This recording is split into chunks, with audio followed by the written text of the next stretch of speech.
A lot happened over the weekend, but I wanted to start with Donald's notable appearance on Meet the Press with Kristen Welker on Sunday, where he addressed many things, but first off, the Pete Hegseth nomination, which seems to be in a bit of trouble.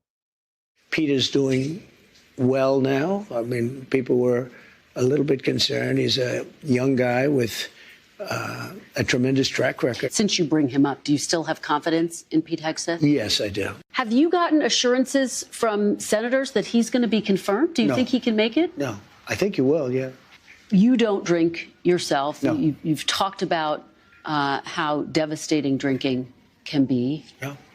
How concerned are you that the person who you picked for this top job at the Defense Department, at least according to those who've worked with him, has struggled with drinking? But I've spoken to people that know him very well, and they say he does not have a drinking problem.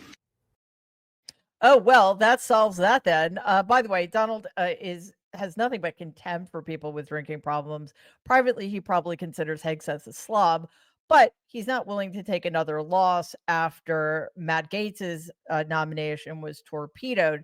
It's probably not a good sign that Hegseth was back on Capitol Hill last week trying to shore up support for his nomination after the credible allegations of heavy drinking and sexual misconduct, et cetera, all of which he denies. But you're probably losing if you're telling somebody like Megyn Kelly that if you get confirmed to one of the biggest jobs on the planet, you're not going to drink anymore. Check this out. Have you stopped drinking now, or what's this? Thank you for asking that. So my plan going forward, ongoing, is when I deployed, we had something called General Order Number 1. And in General Order Number 1, it is you are not allowed to drink while you're on deployment, right? So if you're in Iraq and Afghanistan in a combat zone, you're not allowed to drink. That's how I view this role as Secretary of Defense, is that I'm not going to have a drink at all. And it's not hard for me because it's not a problem for me.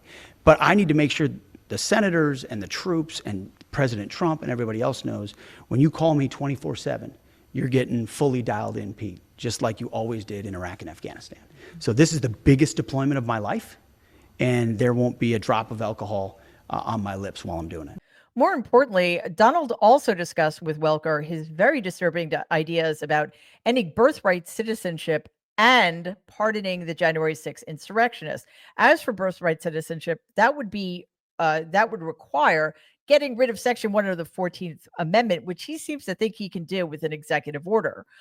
Again, he's planning to pardon the very people who attacked our Capitol and our Capitol police officers to overturn the results of a free and fair election on day one. He has said, quote, "These people are living in hell."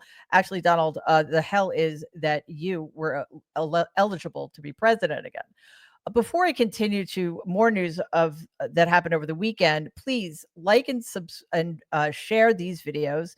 And it would be great if you could also subscribe to the channel. Syrian rebels captured Damascus as President Bashar al-Assad fled the country and his government was toppled. The Assad regime has ruled Syria with an iron fist for almost 5 decades, and that all came to an end on Sunday as the Kremlin signaled that Vladimir Putin had personally approved al-Assad's asylum. Check out this clip.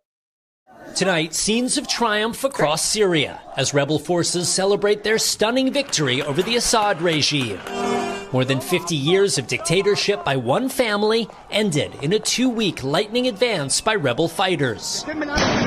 Tonight, those fighters shooting open the doors of regime prisons, freeing political prisoners, including women and children, while the marble halls of a tyrant's palace echo with the cries of ordinary people. But Syria's ousted President Bashar al-Assad evading capture, fleeing to Moscow with his family, according to Russian state media. Also this weekend, a couple of Donald's lackeys got some bad news, which is always good news for us.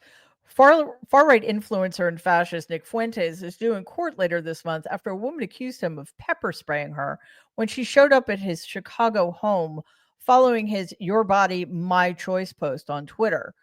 Fuentes is facing battery charges for macing the woman who confronted him last month and pushing her down the stairs. And then there's Alex Jones. On Friday, a Connecticut appellate court affirmed a $965 million verdict from 2022 against the vile conspiracy theorists who targeted families of Sandy Hook Elementary massacre victims and an FBI agent. The appeals court found that there was indeed sufficient evidence to support the damages awarded to those people. Finally, Donald visits Notre Dame. On his first international trip since the election, Donald traveled to Paris to join world leaders and dignitaries to celebrate the renovation and reopening of Notre Dame Cathedral 5 years after much of it was destroyed in a devastating fire. For some reason, Donald thought that this was a brilliant occasion to launch yet another grift, just in time for Christmas. He's selling a new fragrance for $199 a bottle. This weekend, he used a photo of Jill Biden in his perfume pitch on True Social. In the post, he said, "I call them fight, fight, fight because I'm an idiot." Oh, I'm sorry, I misread that. I call them fight, fight, fight because they represent us winning, because that's what perfumes are supposed to represent, I guess. The fragrances are available in both men's and women's, and I personally don't want to know, but I'm going to speculate here. I'm guessing they probably smell something like some combination of pheromones, desperation, and treason, which sounds like a perfect gift for the woman in your life. Who knows? Good luck.